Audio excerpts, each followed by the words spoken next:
music video natin na parang table, yung round table ko lang. Yes, Binoy sharing their similar ad vocals exhibition experience. Tapos nakuha ko mga pwede mo po yung mga experience na ako hindi about mabubuo na yung logo. Tapos after no, katabi lang naman first. Kasi kulang yung experience kapag wala ka first. Pero CEO.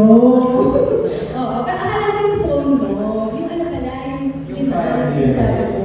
Oo, so sa mga nakapalad ko ng Dan, yun, nalalaman ko ano yung pakiramdam pag pumupunta kayo ba, ang saya.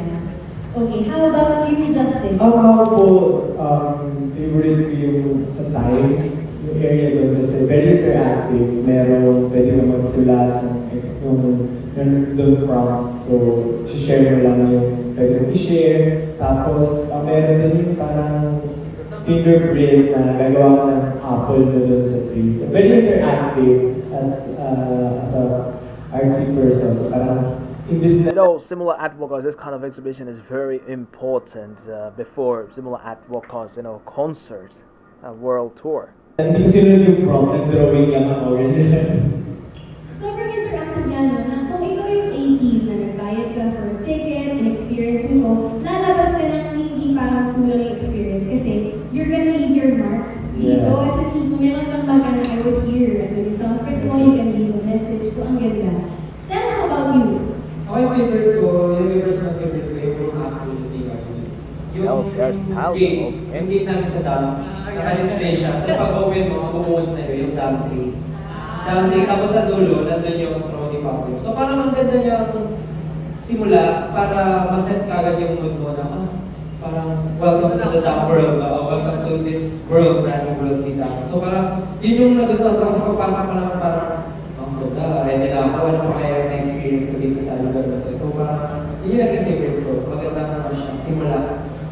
Bago ma-explore mo yung Magandang simula niya sa akin. bukas. Ganda naman. Okay. Josh, hello! Siguro po sa technology enthusiast, itong room na to, yung VR, kasi parang dito na may experience, although ako nag-create ako ng pinapanood yung sarili ko. Pero for sure sila magugustuhan po nila yung inihanda namin na mapapanood nila dito para sa kanila. Yes. Pero alam mo, Josh, favorite ng 18 kapag naging cringe ka sa sarili mo. Di ba? Kasi nilang pinapagawa sa'yo lahat ng mga naging cringe ka. So for sure, magugustuhan nila yung VR experience. Ibig sabihin na ginawa siya. Napapagano ako na, ano yan? Ano ginawa yun? So mag-enjoy po kayo ng promise. Ken, how about you? Sa akin po yung merch shoe. Kasi it's something that pwede sila mag-going something. Yeah.